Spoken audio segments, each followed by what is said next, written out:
एक पंडित जी थे, बनारस से पढ़ के आए महाराज, सारे शास्त्र पढ़ लिए, घर लौटे। 25 वर्ष की आयु थी। पिताजी ने देखा आया है बालक, पूछा बेटा सब पढ़ लिए? हाँ पिताजी कुछ भी पूछ लीजिए, सब पता है। उन्होंने कहा पाप के बाप का नाम क्या है? हम महाराज कभी सुना नहीं, सारे पुराण पलट डाले महाराज। श्रीमद् भागवत के 9वें स्कंद में सारे वंश परंपरा देख ली, कहीं नहीं दिखा। कहा पिताजी जब तक पाप के बाप से मीटिंग नहीं करके आएंगे तब तक हम आएंगे नहीं घर पे, पता करके आएंगे पाप का बाप कौन है।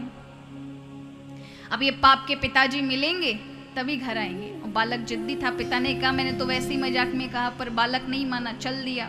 गांव गांव ढूंढने लगा, किसी भी संत से जाता और पूछता भैया पाप के बाप, सभी हंस जाते, क्या क्या पागल है। लेकिन बहुत दिन थकते थकते गांव में पहुंचा। बड़ा सुंदर एक हवेली थी, गैया बंधी थी, तुलसी का बगीचा था। देख करके बहुत खुश होता है, लगता है कोई वैष्णव है। प्यासा था, चिल्लाता है भैया पानी मिलेगा क्या? आसपास कोई घर नहीं थे, वही सुंदर दिखाई पड़ रहा था। और वहां भगवान का मंदिर सुंदर, ये देख के लगा कि किसी अच्छे ब्राह्मण का या भगवान के भक्त का घर है। तो वो वैश्या का घर था। काम तो उसके वैश्या के थे, लेकिन मन पवित्रता से भरा था, भगवान की भक्त थी। तो उसने कहा मैं तो नहीं जा सकती, अपनी दासी को भेजा, जाओ, हमारे भाग्य है कि हमारे दरवाजे पे एक ब्राह्मण खड़ा है, प्यासा है, उसको पानी पिला दो। दासी जाती है, जलपान कराती है, पंडित जी बहुत खुश होते हैं। फिर अंत में पीने के बाद पूछते हैं ये घर में रहने वाले की जाति क्या है? या तो पानी मत पियो, और पियो तो फिर जाति मत पूछो। उन्होंने कहा वैश्या का घर है। फिर तो पंडित जी आग बोले, बता नहीं सकती थी, मेरा धर्म भ्रष्ट कर दिया, अब मैं क्या करूंगा? पाप के बाप से मिलने निकले थे, खुद पाप में फंस गए। बताओ हे भगवान क्या ही हुआ हमारे साथ, हमारा तो सब तप गया। चिल्लाने लगे वहां पर।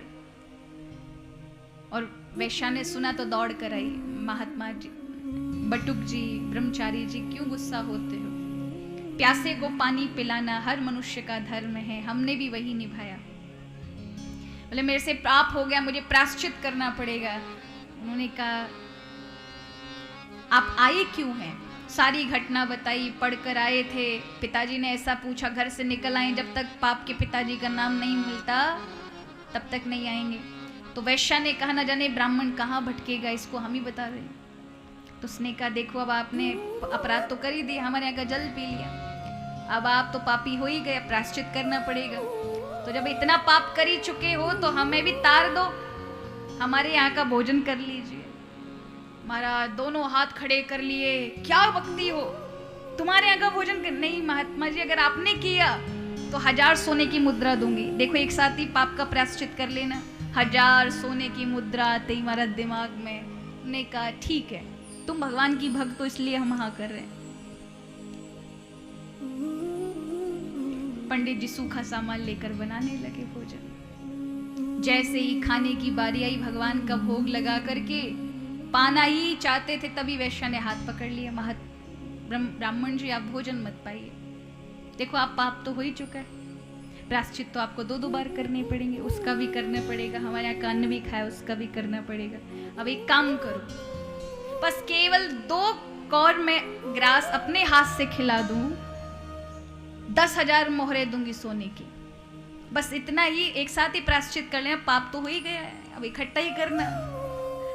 और जो ही महाराज 10,000, तो पंडित जी ने सोचा न जाने पाप का बाप कब मिले, 1 साल मिले, 2 साल बाद मिले, कोई पता नहीं, भटकना पड़ेगा, पैसा होंगे जेब में तो जीवन चलेगा, नहीं तो नहीं चलेगा। क्या जाता है, एक साथ ही पाप का प्रायश्चित कर लेंगे, ठीक है, आप देवी भगवान की बहुत बड़ी भक्त हो इसलिए मान रहे, चलो खवा दो।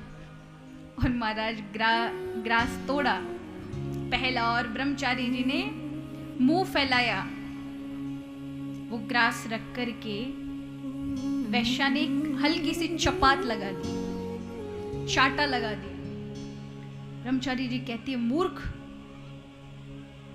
तुम्हें पता नहीं है, हमारा अपमान किया तुमने, अरे नहीं खिलाना तो मत खिलाओ, पर हमारा अपराध कर दिया। वो हाथ जोड़ करके दंडवत करती है, ब्राह्मण जी आप अपनी डायरी में लिखो पाप के बाप का नाम है लोभ। वो कहते कैसे? बोले तुम हमारे यहाँ का अन्न खाते हो? बोले नहीं खाते। तो हमारे यहाँ का क्यों खाया? बोले तुम देवी, नहीं नहीं नहीं, 1000 सोने की मुद्रा मिलेंगी इसलिए खाया। क्या तुम मेरे हाथ से खा सकते हो? बोले नहीं नहीं, क्यों? पाप लगता है। पर तुम खाने को तैयार हो गए। नहीं वो आपका देवी भाव है ना इसलिए। नहीं नहीं, 10,000 सोने की मोहरें।